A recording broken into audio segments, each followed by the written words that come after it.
أعوذ بالله من الشيطان الرجيم. بسم الله الرحمن الرحيم.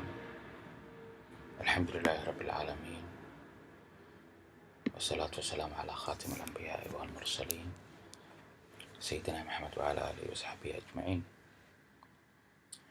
أما بعد، maanta waxaan ku jirnaa lesson 4 الدرس الرابع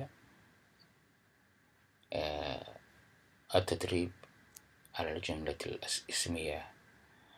waxaa weeye maaragtay exercise oo maaragtay jumla ismiya waa jumlada u ka bilaabo magaca, sentenceska u ka bilaabo magaca, hadalka u ka bilaabo magaca. waxaa la dhahaa jumla ismiya. hadduu magac uusan ka bilaaban uu ficil ka bilaawdana jumla ficliya. okay, webka maanta aan joogno waxaa la yidhahdaa Madina Arabic. youtube-kiga waxa weeye maaragtay logu yara one.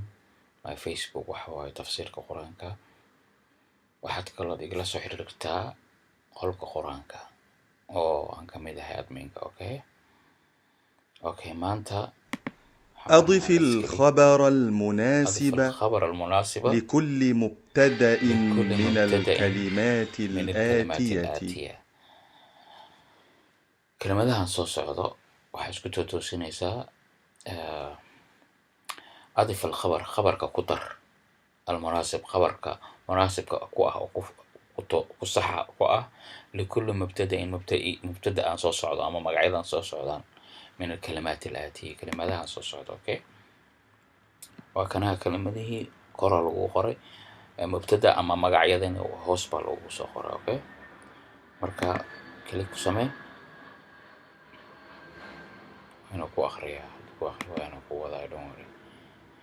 kan waxa weeye loogu talagalay ma akhrinayo in dhag la siiradka teebka uu ku soo qoray lagu jawaabo lakada waxa ku ron ina qortid qalin iyo warqad soo qaadato. okay, dadka ingiriiska yaqaan halkan baa lagu qoray, laakiin aniga af Soomaaliya ku sharaxaya si u fahmaan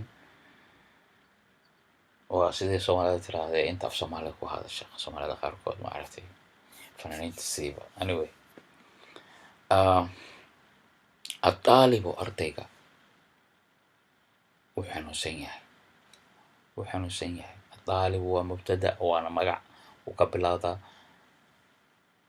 طالب hadalka waa naaqis maaragtay wuxuu baahan yahay wax dhameystiro. wuxuu xanuunsan yahay.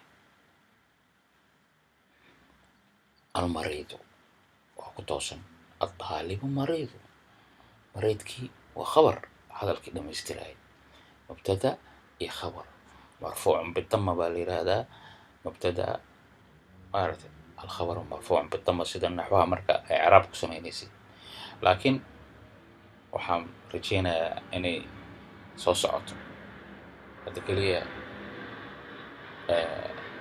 inuu ka hadlayo jumla ismiya iyo jumla ficliya sa hadalka u fahmi la safarki. laakiin kana sabab uu soo qaato kulay. الطالب مريض. القرآن قرآنكو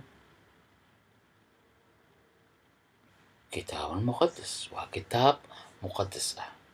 اوكي، القرآن كتابك وكتاب مقدس وما هذا الكلام القرآن. المريض مريض قفك حنوسا اسبتالكو هذا كلمة هكذا هذا نثامرك ذهب إلى المستشفى. اسبتالك أيوه هذا مبتدأ أي خبر. آمنة ولا آمنة لا يراهدو وكبر في عام. بنت طيبة واتسع بنت طيبة وخبرك أنه مبتدأ. هو ما هلا هو الضمير وحليل هذا مقع عيال pronoun ومبتدأ. لكن حكي الدنيا كيرو كذنياي أما ضم واي كم وحليل هذا مبني على الفتحة. مبتدأ مبني على الفتحة ما قلنا سيدي يحيى اسم بدل ما قرأت لك فعلك مقعوس بدل ولا إن شاء الله وحكي الرأي وإيمان سادوية أنا من سنة ترتيب وصعنا إن شاء الله. هو سقى وحكيمة ودنك تشاينا في عربي هو من الصين بقيمة. هو min السين isku toosinaysaa waana qoraysaa waana akhrinaysaa waana fahmaysaa okay insha allah haddaada fahmin don't worry isku day inaa kuwii hore casharada hore ku laabato al ummu hooyada guriga ayay joogtaa fil beyti hooyada guriga ayay joogtaa albaabu albaabka af soomaali waa adin ama iridda ama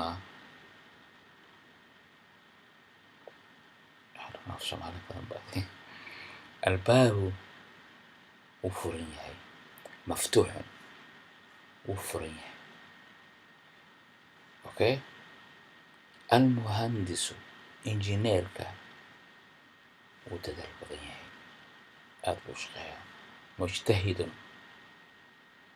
almuhandisu mujtahidun alkacbatu kacbada aan u tukano meesha maka ku taalo ilaahay gurigiisa waaye baytullah alkacbatu maxay tahay baytullah waa gurigi ilaahay khaalidun khaalidna ninka khaalid la yidhaahdo galaaskii buu isaga soo tegay fasalkii iskuulka buu isaga soo baxay kharaja min alfasli fasalkii buu kasoo baxay kasoo tegay sababta uu soo baxay ma naqaan anyway I think casharkan intaas ku egyahay maanta casharkan wuxuu ku saabsanaa tadriib iyo exercise magacyada oo khabarka laisku toosinayo mubtada iyo khabar waaye waxaan kaloo soo aragnay mubtada magacyada uu gudan yihiin uu gudaa mubtada marka bilaado magacyada markay ka bilaadaan marfuuc bidama naxwaha saas u akhriyaa icraab haddii lagu yidhaha الطالب مرفوع الطالب مبتدأ مرفوع بالضمة أساس الله أخريا أساس الله إعرابا هذو مقعهن أو ضمير هنا المبتدأ مبني على الفتحة سيده هو عمل بردا نوعمان دونان فعرضا وحي وقلب حان نوعمان دونان إن شاء الله هذا فهمن عشرة ورقلابو ونقنقو وهذا فهمن سوي دي انتهى عشر كان بكوين هاي وبالله التوفيق والسلام عليكم ورحمة الله وبركاته.